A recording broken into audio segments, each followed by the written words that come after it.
what is the biggest advantage and disadvantage about being Justin Timberlake? Well, the advantage at this point is I'm over the hump. Like, what is that? Well, over the hill. Okay, You know, I think before, you know, the album came out, I looked at it as this big event for me. It was a mountain, you know, it was a journey that I had to go through, and now that I've gone through it and it worked and everything has gone well, now I have the ability, you know, it's a little easier for me to kind of be able to get the things that I want. Yeah. And that's always important as an artist. You always want to have the accessibility of things. The disadvantage is, you know, now that everything has gone well, I think the disadvantage is going to be everybody is going to take this record and compare it to every record that I do. You so think there's you a lot maybe to should live have up to. made it a bit worse so that it's not too high. Well, thank you. I take that as a compliment, Yes. but no, I don't think so. I think you should push yourself. If you can't make it happen, then you can't win them all. But you know, why wouldn't I make this record as good as it possibly could be? You are very ambitious, aren't you? Very. Yes. Very. You're a fighter. You can sort of see in the eyes it's scary. Well, I just, you know, I'm one of those people that I do things one thing at a time. Mm-hmm. Like I focus on what I'm doing. Yeah.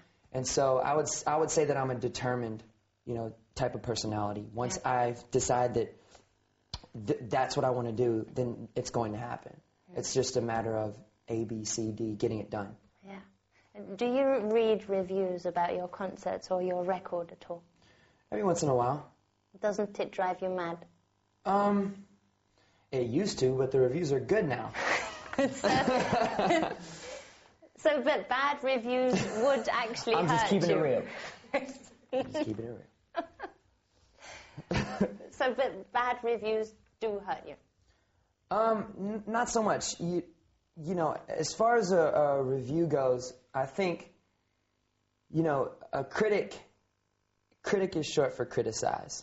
Mm-hmm. That's what they get paid to do. Just like what I get paid to do is to write songs and be on stage and do videos and do interviews. That's how I make my living. So I don't get upset at somebody doing what they feel is the best that, you know. And I think that's the way I look at it more. It would be strange if they just wrote nice stuff all the time, because it's not their job. Well, they can't write. Yeah, that's not their job. Their job is to write the not good parts. The other critics would think they're losers if they start writing nice stuff.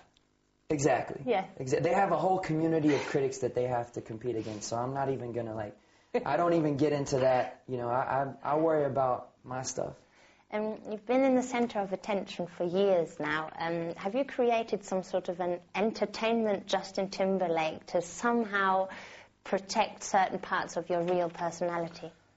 Well, I think every artist, when they're on stage, they're the most boisterous, you know, most confident version of themselves. Yeah. I would say off stage, I'm a little more cheeky and probably a little more reserved than I am on stage. But like I said, I think that's natural with any artist. As far as creating privacy for yourself, you just don't talk about your personal life. Yes. That's what I've learned. Yeah. In the past years, is that if you want to have privacy, then you have to make it for yourself. You just don't discuss your personal life. Because people use it for bad stuff? The information you would give about private life?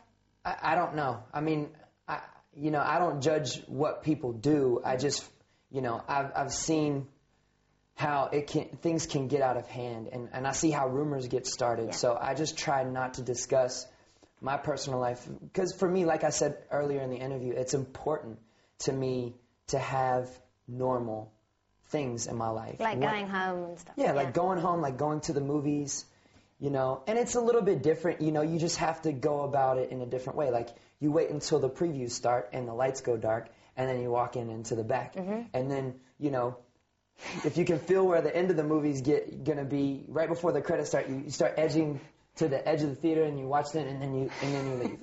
But you'd be surprised what you can do with a baseball cap or a hood, sweatshirt or something, you know. Or a women's hair wig, stuff like breasts. Well, I don't talk about my personal life, so. And lower going to be my next question, and not the personal life.